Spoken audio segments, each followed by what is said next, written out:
It's a story of a woman and her brothers who are Finnish immigrants to the logging camps in Southwest Washington at the turn of the last century.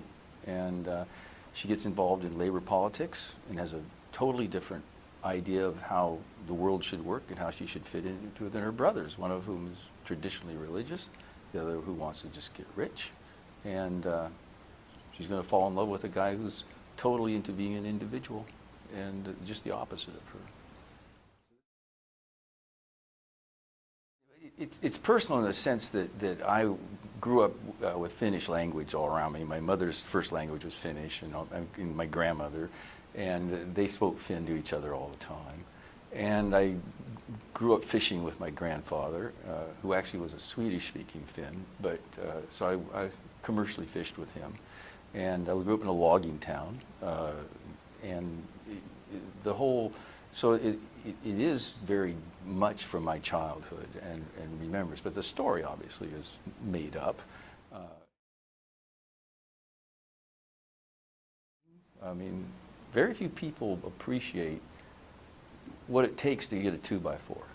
I mean, people die, and it's still the most dangerous profession in the world, next to fishing. And fishing and logging was what my county in Oregon, that's all we did, you know, and so I grew up with that, and most people have no idea.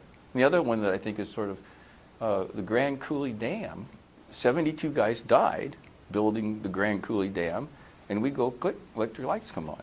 I think it's worth thinking about and remembering what all this ease is for us and what it cost.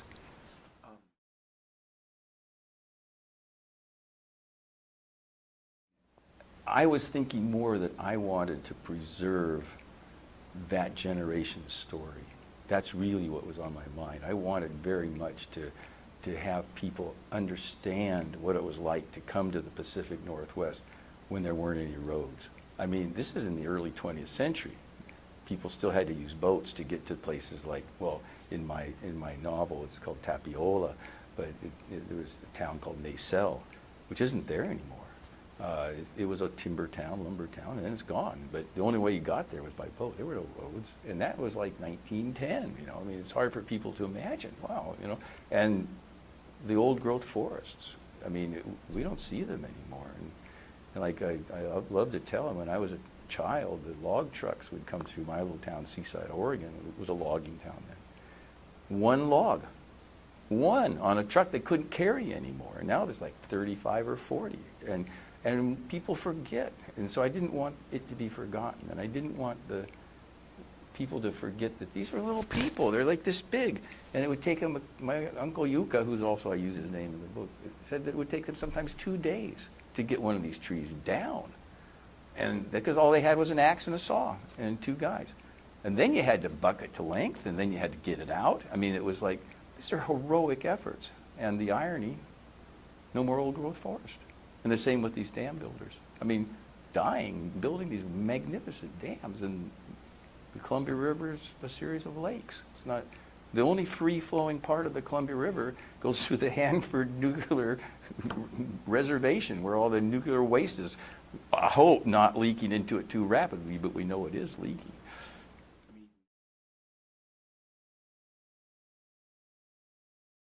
Well, you know, the major concern is that my principal character, Aino, is, I hate to say it, but it reminds me of a quote from Jane Austen about Emma. She said it's going to be really hard because no one's going to like her. I mean, Aino is a feisty little, you know, and because of certain things that happened to her, which I won't say, you know, she's going to make choices that are going to frustrate people. And so she was the principal worry I had about whether she was going to be liked or not.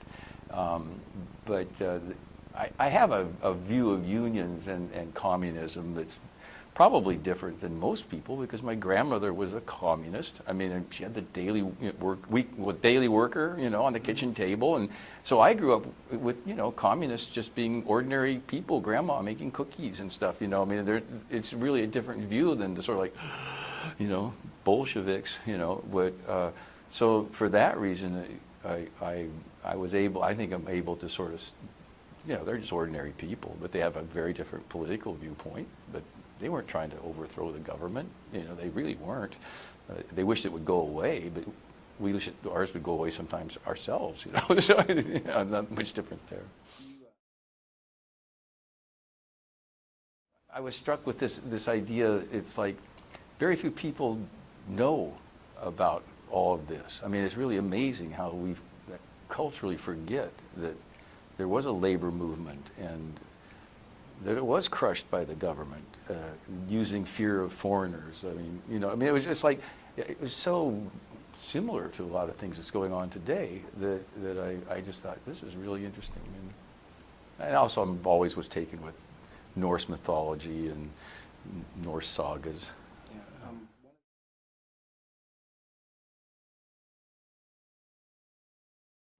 My own family, my grandmother and grandfather weren't into it, but it very much defined sort of the Finnish nationality, and it was a series of shamanic songs that a Swedish doctor, or no, he was a teacher, I don't know, he was a doctor.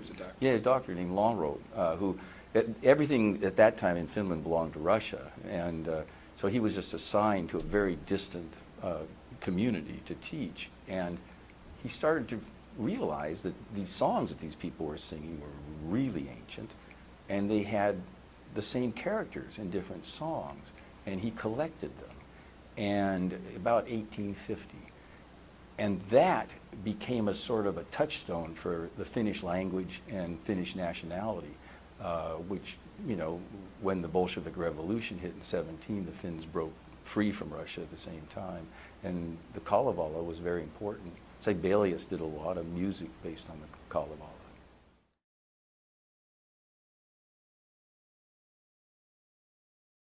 Probably about 5 years, yeah. I was being the war guy for about 5 years or 4 years after Matterhorn and What It's Like, and I finally settled down after being kicked by several people and got to work on it. Yeah, so, and it was, I love telling this story. When I finished the first draft, it was huge. I mean, I write by hand, and when it's going, it's sort of like I'm not there, and so I don't want to get in its way, and so I keep writing and writing and writing. And I missed the first deadline, I hit the second one, and 350,000 words. I mean, that's a big manuscript. It was typed, but so I sent it in, and Morgan Entricken, who's the editor from Grove, he's also the president of Grove, nothing from him. I mean, 3 weeks, 4 weeks, 8 weeks, 10 weeks, not a single word. And then after 10 weeks, I got a 6-word email. Great stuff, too much of it. You got to be fairly thick-skinned to be a writer when you're dealing with these New Yorkers, you know.